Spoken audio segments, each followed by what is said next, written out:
ಪ್ರತಿಯೊಂದು ದಿವಸ ತುಂಬ ವೆರೈಟೀಸ್ ಆಫ್ ಟಿಫಿನ್ಸ್ ಮಾಡ್ತಾ ಇರ್ತೀವಿ. ಒಂದೊಂದು ದಿವಸ ನಾವು ಚಟ್ನಿ ಮಾಡೋಕ್ಕಾಗಲ್ಲ. ಸೊ ಆವಾಗ ನಮಗೆ ಸೈಡ್ ಡಿಶ್ ಆಗಿ ಈ ಒಂದು ಶುಂಠಿ ಚಟ್ನಿ ಆರ್ ಶುಂಠಿ ಉಪ್ಪಿನಕಾಯಿ ತುಂಬ ಹೆಲ್ಪ್ ಆಗುತ್ತೆ ಸ್ನೇಹಿತರೆ. ನಾವು ಟಿಫಿನ್ ಮಾಡಿ ಹಾಗೆ ಚಟ್ನಿ ರೆಡಿ ಇರುತ್ತೆ. ಅದರಲ್ಲಿ ಕೂಡ ತುಂಬ ನ್ಯೂಟ್ರಿಷಿಯಸ್. ನಿಮಗೆ ಗೊತ್ತು, ಶುಂಠಿ ಅನ್ನೋದು ನಮ್ಮ ದೇಹಕ್ಕೆ ತುಂಬ ಬೇಕು. ಸೊ ಪ್ರತಿಯೊಂದು ದಿವಸ ಈ ಶುಂಠಿ ಚಟ್ನಿಯನ್ನು ನಾವು ತಗೋಬೋದು. ಅದು ತುಂಬ ಹೆಲ್ಪ್ ಮಾಡುತ್ತೆ ನಮ್ಮ ಆರೋಗ್ಯಕ್ಕೆ. ಆ್ಯಂಡ್ ಸೊ ಎಲ್ಲ ವಯಸ್ಸಿನವರು ಈ ಒಂದು ಚಟ್ನಿಯನ್ನು ಎಂಜಾಯ್ ಮಾಡ್ತಾರೆ. ಯಾಕಂದರೆ ಅದರಲ್ಲಿ ಜಾಸ್ತಿ ಖಾರ ಇರಲ್ಲ, ಬೆಲ್ಲ ಹಾಕಿರೋದ್ರಿಂದ ಸ್ವಲ್ಪ ಸಿಹಿ ಸಹ ಇರುತ್ತೆ. ಸೊ ಎಲ್ಲ ವಯಸ್ಸಿನವರು ಈ ಒಂದು ಚಟ್ನಿಯನ್ನು ಎಂಜಾಯ್ ಮಾಡ್ತಾರೆ. PMC ವೀಕ್ಷಕರೆಲ್ಲರಿಗೂ ನಮಸ್ಕಾರಗಳು, ವಂದನೆಗಳು. ನನ್ನ ಹೆಸರು ವಿಜಯಲಕ್ಷ್ಮಿ ಉಪ್ಪಲೂರಿ. PMC ವೀಕ್ಷಕರಿಗೆಲ್ಲರಿಗೂ ನನ್ನ ವಂದನೆಗಳು. ಸೊ ನನ್ನ ಹೆಸರು ಅನಿತಾ. ಇವತ್ತು ನಾವು ಒಂದು ಹೊಸದಾಗಿ ಉಪ್ಪಿನಕಾಯನ್ನು ಕಲಿಯೋಣ. ಸೊ ಅದಕ್ಕೆ ಈ ಉಪ್ಪಿನಕಾಯಿಗೆ ಶುಂಠಿ ಮತ್ತು ಮಾವಿನಕಾಯಿ ಉಪ್ಪಿನಕಾಯಿಗೆ ಬೇಕಾಗಿರೋ ಪದಾರ್ಥಗಳು: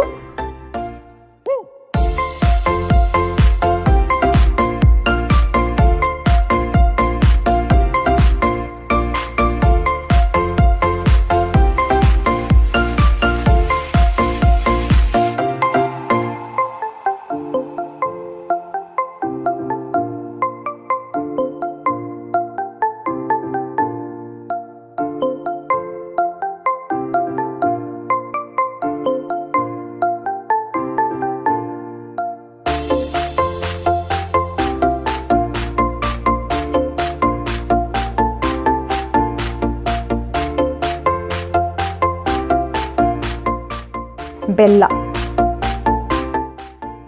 ನಂತರ ಉಪ್ಪು, ಅರಿಶಿಣ, ಖಾರ, ಎಣ್ಣೆ, ಜೀರಿಗೆ, ಮೆಂತ್ಯ ಬೀಜ ಮತ್ತು ಕರಿಬೇವು ಸೊಪ್ಪು. ಫಸ್ಟ್ ನಾವು ಶುಂಠಿಯನ್ನು ಚೆನ್ನಾಗಿ ಒಂದು 10 ಮಿನಿಟ್ಸ್ ನೀರಿನಲ್ಲಿ ಹಾಕಿ ತೊಳೆದ್ಕೋಬೇಕು. ನಂತರ ಮಾವಿನಕಾಯಿ ಬೇಕು. ಇದಕ್ಕೆ ಹುಳಿಗೆ ನಾವು ಮಾವಿನಕಾಯನ್ನು ಬಳಸ್ತಾ ಇದ್ದೀವಿ. ನಿಮ್ಮ ಮಾವಿನಕಾಯಿ ಇಲ್ಲ ಅಂದಾಗ ಹುಣಸೆ ಹಣ್ಣನ್ನು ಬಳಸ್ಕೋಬೋದು. ಸೊ ಈಗ ನಾವು 2 ಮಾವಿನಕಾಯಿ, ತೋತಾಪುರಿ ಮಾವಿನಕಾಯನ್ನು ತಗೊಂಡಿದ್ದೀವಿ. ಸೊ 2 ಮಾವಿನಕಾಯಿ ಕ್ಲೀನ್ ಮಾಡಿಕೊಂಡು ಚೆನ್ನಾಗಿ ಅದನ್ನು ಪೀಸಸ್ ಥರ ಹಚ್ಕೊಂಡಿದ್ದೀವಿ. ನಂತರ ಶುಂಠಿ ಚಟ್ನಿ ಸ್ವಲ್ಪ ಸ್ವೀಟ್ ಆಗಿರುತ್ತೆ, ಸಿಹಿ ಆಗಿರುತ್ತೆ. ಸೊ ಅದಕ್ಕೆ ಬೇಕಾದಷ್ಟು ಬೆಲ್ಲ.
ಸೇರಿಸಿ ಚೆನ್ನಾಗಿ ಗ್ರೈಂಡ್ ಮಾಡ್ಕೊಂಡಿದ್ದೀವಿ.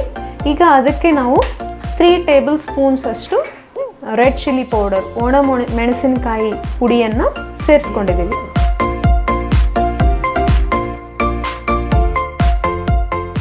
ಈಗ ಅದಕ್ಕೆ ಬೆಲ್ಲವನ್ನು ಸೇರಿಸ್ಕೊಳ್ಳೋಣ.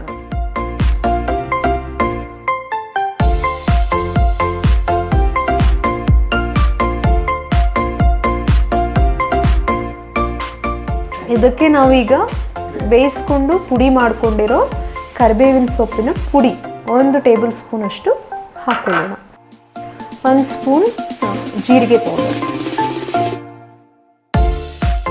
1 ಸ್ಪೂನು ಮೆಂತ್ಯ ಬೀಜದ ಪೌಡರ್.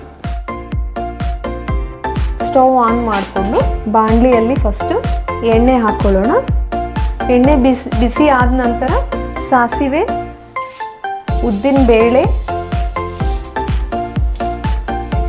ಕಡಲೆಬೇಳೆ, ಜೀರಿಗೆ, ಮೆಂತ್ಯ ಬೀಜ, ಒಣಮೆಣಸಿನಕಾಯಿ, ಒಂದು 3 ಒಣಮೆಣಸಿನಕಾಯಿ, ಇಂಗು, ಅರಿಶಿಣ ಇವೆಲ್ಲವನ್ನು ಸೇರಿಸಿ ಚೆನ್ನಾಗಿ ಕಲಿಸ್ಬೇಕು.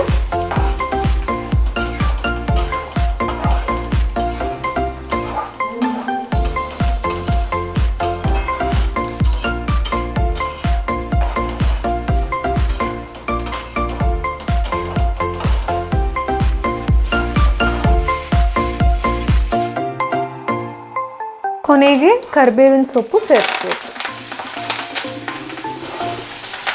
ಸೇರಿಸಿ ಸ್ಟವ್ ಆಫ್ ಮಾಡ್ಕೊಳ್ಳೋಣ.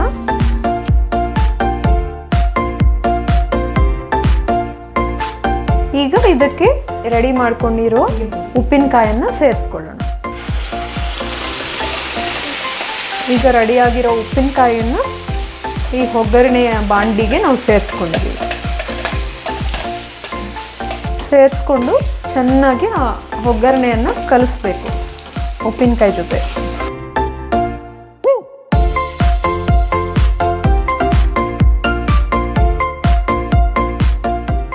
ತುಂಬ ಒಳ್ಳೆ ವಾಸನೆ ಬರ್ತಾ ಇದೆ ಸ್ನೇಹಿತರೆ.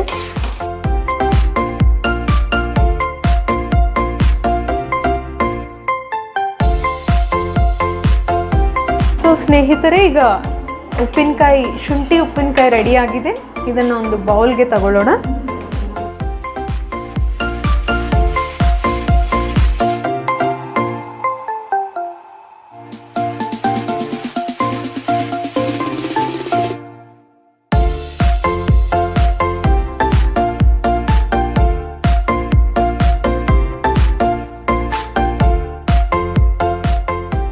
ಸೊ ಈಗ ನೀವು ನೋಡಿದ್ರಲ್ವಾ, ಇದನ್ನ ನಾವು ಮಾವಿನಕಾಯಿ ಜೊತೆ ಹುಣಸೆ ಹಣ್ಣನ್ನು ಸಹ ಬಳಸ್ಕೋಬೋದು. ಮಾವಿನಕಾಯಿ ಇಲ್ಲ ಅಂದಾಗ ನಾವು ಹುಣಸೆ ಹಣ್ಣನ್ನು ಹಾಕ್ಕೊಂಡು ಮಾಡ್ಕೋಬೇಕು. ಎಲ್ಲರೂ ಎಂಜಾಯ್ ಮಾಡಿ. ಸೊ ಮತ್ತೆ ಮುಂದಿನ ವಾರ ಭೇಟಿಯಾಗೋಣ ಇನ್ನೊಂದು ಹೊಸ ಅಡುಗೆ ಜೊತೆ. Thank you. PMC Kannada channel ಅನ್ನು ಲೈಕ್ ಮಾಡಿ, ಶೇರ್ ಮಾಡಿ, ಸಬ್ಸ್ಕ್ರೈಬ್ ಮಾಡಿ ಮತ್ತು ಮಾಡಿಸಿ. ಎಲ್ಲರಿಗೂ ಧನ್ಯವಾದಗಳು.